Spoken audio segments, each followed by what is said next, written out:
Welcome back to the channel. It's time for another rundown, and this time I'm going to go for my top 30 albums of all time. This might raise a few eyebrows, but I don't care.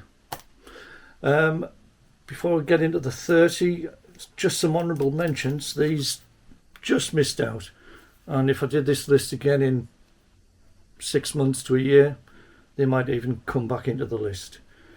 So we've got Tori Amos has missed out of the top 30 for Little Earthquakes. Superb album. I still play it. I don't play it so much these days. She's kind of lost it a bit for me, so that one misses out. One that will raise a couple of eyebrows is the first Baby Metal album. I love this group. A Flock of Seagulls first album, self-titled album, that misses out. Voice of the Beehive's Let It Be also misses out, and the rest of them that could well have made the 30: Back in Black, AC/DC, The Crossing, Big Country, Bowie's Ziggy Stardust. Sorry about that, but Bowie will appear in the list further on. Therapy's Trouble Gum album, Public Image Limited's Metal Box, All About Eve first album, and Greek synthesizer queens Marshall, their album eBay Queen is Dead, very close to being in the top 30. Right, let's get into the list itself.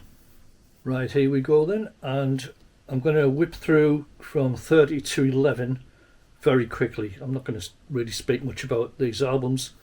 When we get to the top 10, I'll speak some more about those because they're the special ones.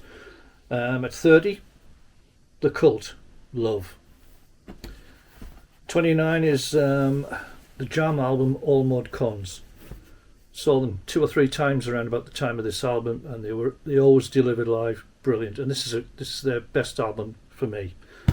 At 28 is Chic and C'est Chic. Nile Rodgers, what more can you ask for? 27, a lot of people might think this could be higher, but this is the Cocteau Twins and Treasure. 26, the only Fleetwood Mac album to make this list, and it's not Rumours.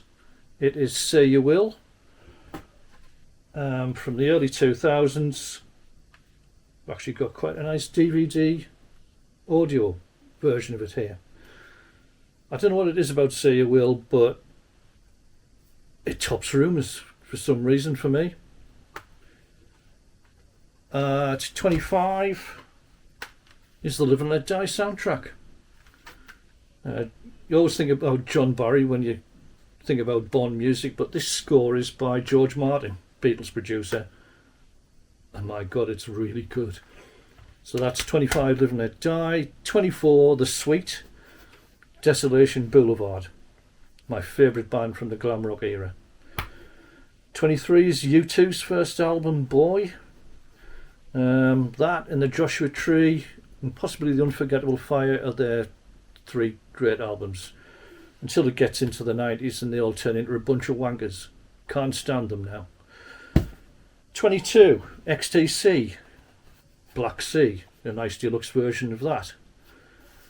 At 21, New Order, Power, Corruption and Lies, the band that's never been the same since Peter Hook left. 20, the Who album, Who's Next.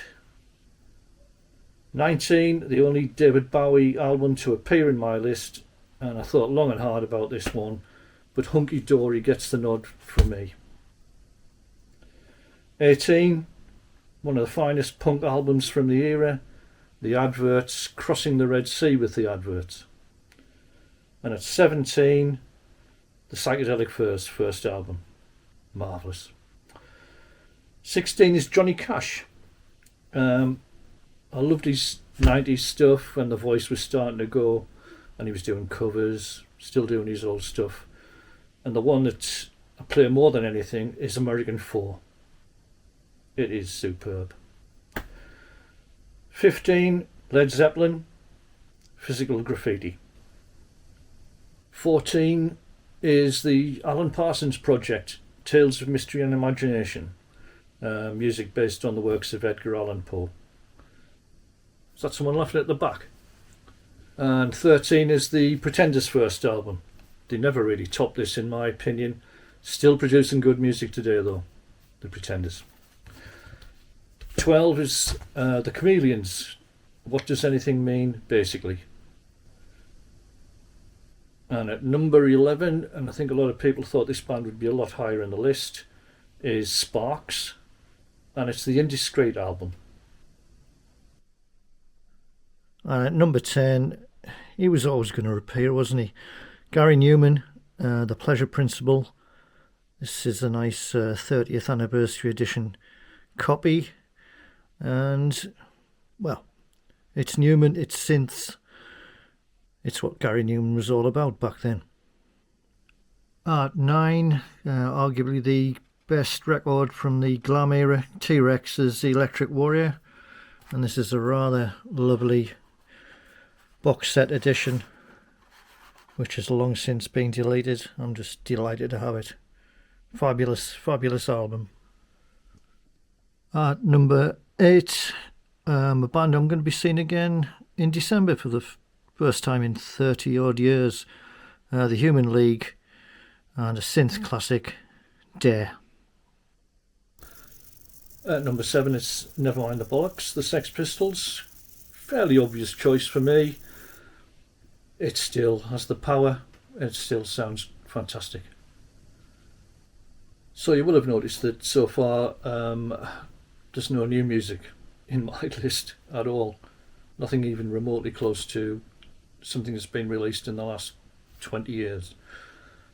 And I'm going to put that right now with my number 6 choice, Hotel Utopia by the Black Heart Orchestra. All I'd ask you to do is listen to the last track, if nothing else, The Flood, and you'll see why I love this band so much. A band I'm willing to travel for, a band that I've dedicated a lot of time to, and they're lovely people too, Chrissy and Rick from the Black Heart Orchestra. I would urge you to seek them out and listen to their back catalogue, but they get better and better, and the current album is the best so far for me. At number 5 is Susie and the Banshees, The Scream. Isn't my favourite punk album. Can you call it punk? Well, whatever it is, I love it. And from those opening scratchy guitar sounds of Jigsaw Feeling, I was hooked. And it's an album I still play a lot of today, Susie and the Banshees. At number 4 is Joy Division's Unknown Pleasures.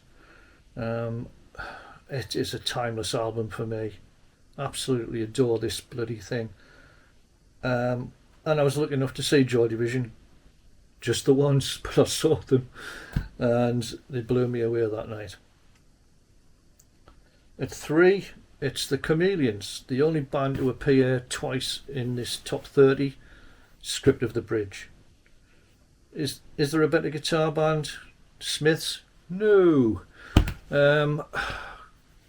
I love the Chameleons. They're still around today, still touring, still releasing stuff, and in my opinion Mark Burgess is a bit of a genius. At number 2 it's Queen.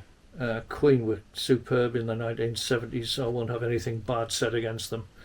The first 4 albums especially are terrific, but my favourite is Queen 2 by far.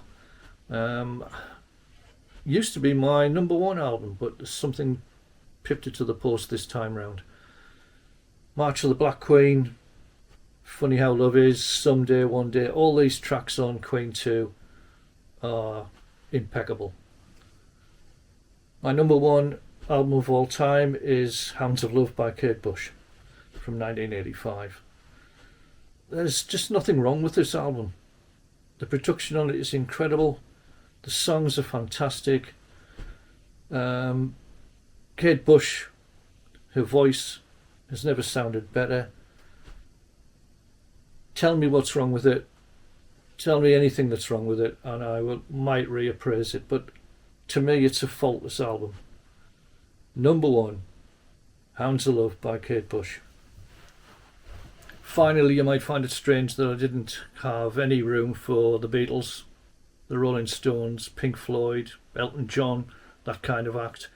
Although I do like a lot of albums by these people, they're just not good enough for me to crack the top 30.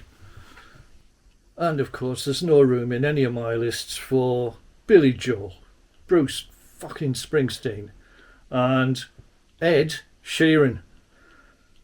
I mean, I'd rather listen to Taylor Swift farting into a megaphone than any of those.